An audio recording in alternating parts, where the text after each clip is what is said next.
रक्षा मंत्रालय ने आत्मनिर्भर भारत अभियान को बड़ा बूस्ट देने की तैयारी कर ली है। रक्षा मंत्री राजनाथ सिंह ने रविवार सुबह कहा कि मंत्रालय ने 101 आइटम्स की लिस्ट तैयार की है जिनके आयात पर रोक लगेगी। इस लिस्ट में सामान्य पार्ट्स के अलावा कुछ हाई टेक्नोलॉजी वेपन सिस्टम भी शामिल हैं।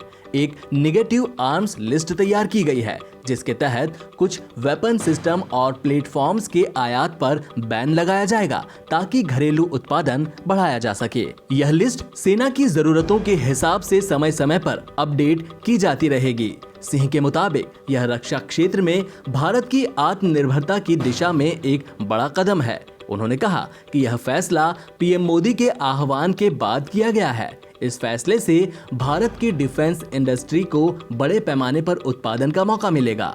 रक्षा क्षेत्र में घरेलू उत्पादन को बढ़ावा देने के लिए मंत्रालय ने जो लिस्ट बनाई है वह सेना, पब्लिक और प्राइवेट इंडस्ट्री से चर्चा के बाद तैयार की गई है।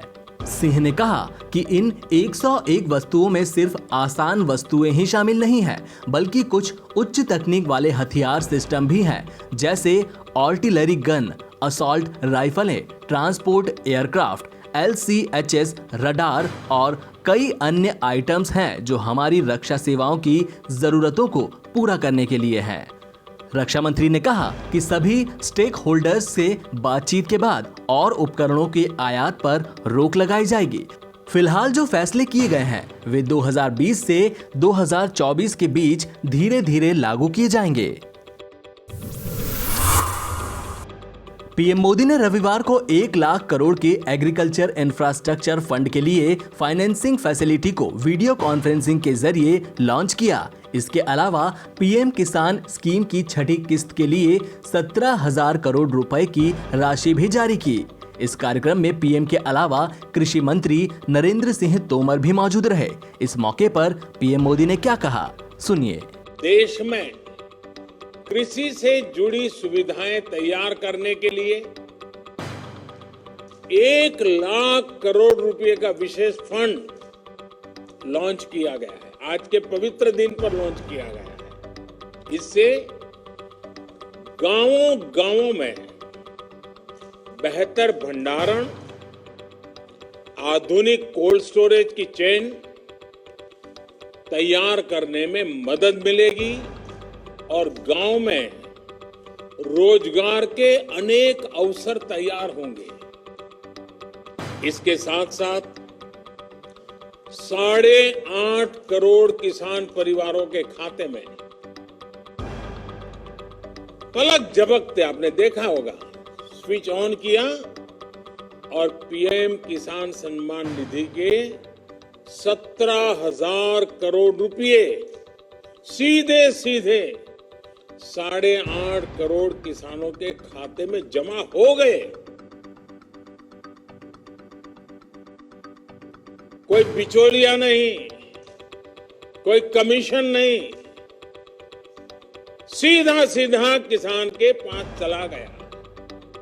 संतोष इस बात का है कि इस योजना का जो लक्ष्य था वो लक्ष्य हासिल हो रहा है। हर किसान परिवार तक सीधी मदद पहुंचे और जरूरत के समय पहुंचे, इस उद्देश्य में ये योजना सफल रही है। बीते 1.5 साल में इस योजना के माध्यम से 75,000 करोड़ रुपए सीधे किसानों के बैंक खाते में जमा हो चुके हैं। इसमें से 22,000 करोड़ रुपए था कोरोना के कारण लगे लॉकडाउन के दौरान किसानों तक पहुंचाए गए। कोरोना वायरस के नए मामले रोज नया रिकॉर्ड बना रहे हैं। शनिवार को पहली बार देश में 65,000 से ज्यादा नए केस सामने आए, जिससे कुल मामलों की संख्या 21 लाख के पार हो गई।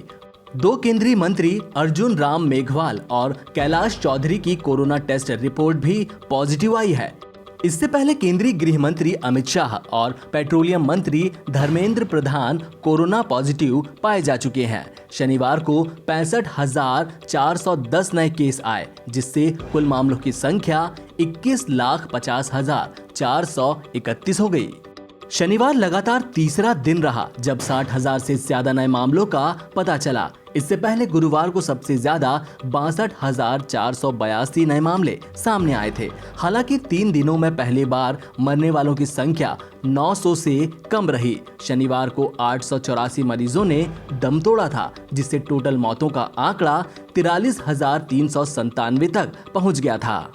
महाराष्ट्र से शनिवार को 12,822 नए मामलों का पता चला, जो कि वहां एक दिन का सबसे बड़ा आंकड़ा है। महाराष्ट्र देश का इकलौता ऐसा राज्य है जहां 12,000 से ज्यादा मामले सामने आए हैं। वहां पर टोटल केसेस की संख्या 5,03,084 हो गई है। इससे पहले वहां 6 अगस्त को सबसे ज्यादा 11,514 नए मामले सामने आए थे।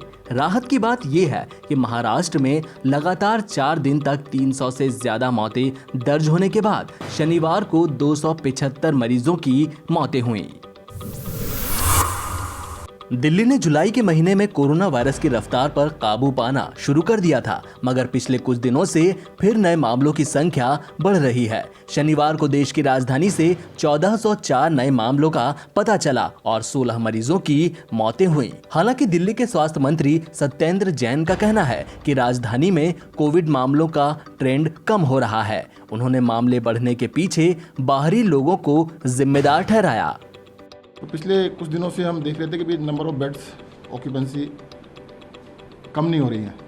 10-12 दिन से स्टैटिक था। तो उस डाटा को चेक किया गया तो ऑफ लेट, जैसे मैं कल का बताता हूँ डाटा आपसे, 97 पेशेंट जो एडमिट हुए वो दिल्ली से बाहर के थे और 224 पेशेंट दिल्ली के थे। मतलब लगभग 30-35% पेशेंट जो थे वो दिल्ली से बाहर के एडमिट हो रहे हैं।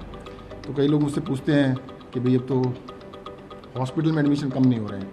अब हॉस्पिटल में एडमिशन कम ना होने का कारण है कि दिल्ली से बाहर के बहुत पेशेंट आ रहे हैं। 30-35% पेशेंट बाहर से आ रहे हैं। इसके अलावा कल एक न्यूज़ ये भी चली कि भी दिल्ली में फिर से 1400 केस हो गए हैं। काफ़ी बड़ी संख्या में लोग दिल्ली से बाहर से, गाज़ियाबाद से, नोएडा से, फरीदाबाद से आके दिल्ली में टेस्ट करा रहे हैं। तो उसके टेस्ट कराने की वजह से वो काउंटिंग दिल्ली की बढ़ जाती है। तो जब हमारे लोग अगले दिन चेक करने के लिए घर पे जाते हैं तो बड़ी संख्या में लोग मिलते ही नहीं, वो कहते दिल्ली से बाहर रहते हैं। काफ़ी सारे लोग ऐसे मिल रहे हैं जो दिल्ली से बाहर रहते हैं। तो अभी जो दिल्ली का ट्रेंड है वो कम हो रहा है।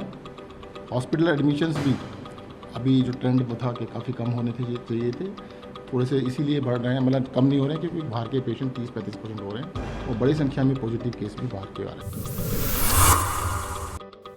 कोझिकोड के हवाई अड्डे पर लैंडिंग के दौरान हादसे का शिकार हुए विमान का ब्लैक बॉक्स मिल गया है। इस मामले में केंद्र सरकार ने उच्च स्तरीय जांच के आदेश दिए हैं। केंद्रीय मंत्री हरदीप सिंह पुरी ने शनिवार शाम इस बात की जानकारी देते हुए कहा कि इस मामले की जांच के आदेश दिए गए हैं और इसमें जो भी बातें सामने आएंगी उन्हें देश के सामने रखा जाएगा। हरदीप सिंह पुरी ने शनिवार को विपक्ष के तमाम आरोपों पर सफाई देते हुए कहा कि कुछ लोगों ने कोझिकोड विमान हादसे के तथ्यों का पता लगाए बगैर इस घटना के बारे में सवाल उठाए हैं। कोझिकोड हवाई अड्डा ऑपरेटर ने डीजीसीए द्वारा नियमित रूप से उठाए जाने वाले मुद्दों जैसे कि रबर का जमा होना, पानी का प्रभाव अवरुद्ध होना, हवाई पट्टी पर दरार पड़ना आदि का समाधान किया है। रबर का जमा होना, हवाई पट्टी पर दरार पड़ना जैसी चिंताएं प्रकट करना डीजीसीए का सामान्य कार्य है। यह उन्हें दुरुस्त करने को सख्ती से सुनिश्चित करता है। सभी से संयम रखने और गैर जिम्मेदाराना अवलोकन पर आधारित अटकलें लगाने से दूर रहने की अपील की जाती है। जो लोग मीडिया की खबरों में जगह पाना चाहते हैं, सांविधिक जांच के नतीजे का इंतजार करें, उसके बाद तथ्यों के आधार पर मुद्दे की तफ्तीश करें।